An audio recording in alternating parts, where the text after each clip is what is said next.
Hey salut les gens, on se retrouve pour une vidéo et on va parler cette fois du requin-aigle.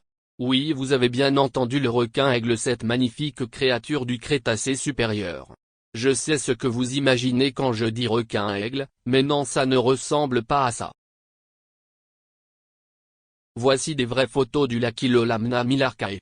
On dirait un mélange de requin et de raie. Ils auraient pu l'appeler aussi requin arbalète lol.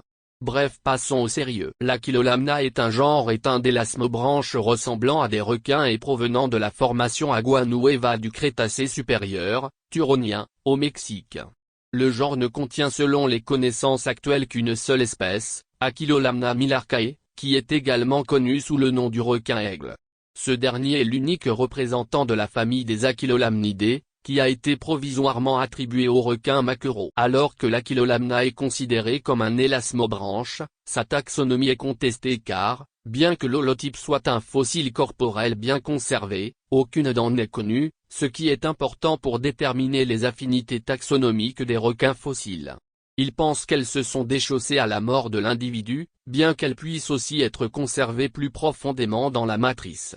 Les empreintes cutanées potentielles conservées avec le fossile pourraient n'être que des tapis bactériens fossilisés. Achylolamna a été provisoirement attribué au lamniforme. Dans sa description originale basée sur certaines similitudes morphologiques avec d'autres membres de la famille. Cependant, en raison de ses caractéristiques extrêmement inhabituelles, d'autres paléontologues ont des réserves quant à sa classification en tant que telle, et des recherches futures pourraient s'avérer nécessaires. Ils ont également soupçonné qu'Achylolamna puisse être étroitement lié à Crotomanta, un néozélachien éteint d'affinité taxonomique incertaine décrit en 1990 à partir de dents trouvées au Texas, avec d'autres restes trouvés au Canada et au Colorado. Crotomanta a vécu à peu près à la même époque qu'Achylolamna et, compte tenu de leurs similitudes possibles, les deux genres pourraient appartenir à la même famille, ou sont des inconnus. L'Achylolamna affiche un éventail d'adaptations extrêmement inhabituelles qui le rendent différent de toute autre espèce de requin vivante ou éteinte. Il avait un corps et une queue en forme de torpille similaires à ceux de la plupart des requins, mais avait également une paire de nageoires pectorales extrêmement longues en forme d'aile dont la largeur d'un bout à l'autre était plus large que longue.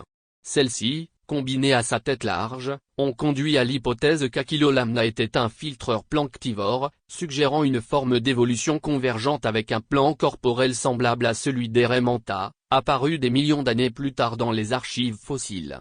Contrairement aux Eremanta, qui volent entre guillemets, dans l'eau en battant leurs nageoires, Achylolamna a peut-être plutôt glissé dans l'eau à l'aide de ses fines nageoires pectorales et s'est propulsé avec sa queue. Achylolamna a été décrit à partir d'un seul spécimen extrêmement bien préservé, contenant un squelette entièrement conservé et des empreintes cutanées potentielles, récupérées en 2012 par un ouvrier de carrière inconnu à Vallecillo dans l'état mexicain de Nuevo Orleans.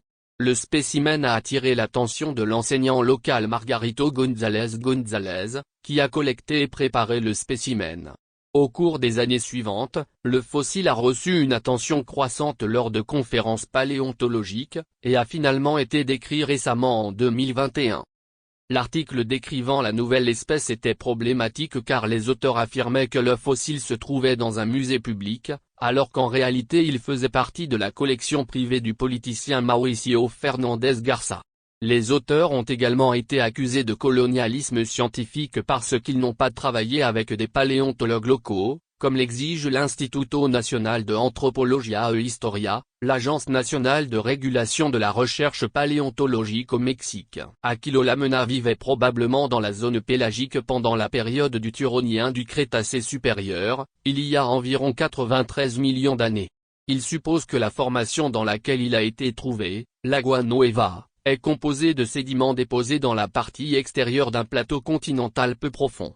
Il peut avoir partagé son habitat avec des reptiles marins, tels que le Polycotylidae mauriciosaurus, des ammonites, et divers poissons osseux tels que l'Ichthyodectiforme vallecilichti et les Crossoniatiformes Gulmimichti et Araripichti.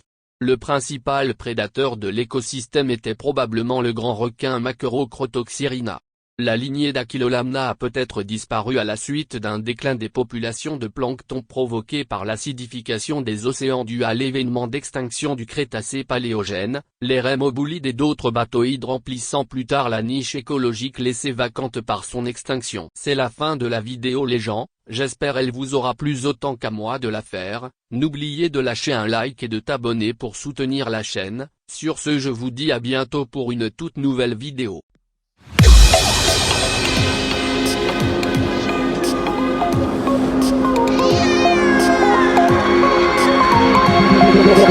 Tell me like a Hellcat.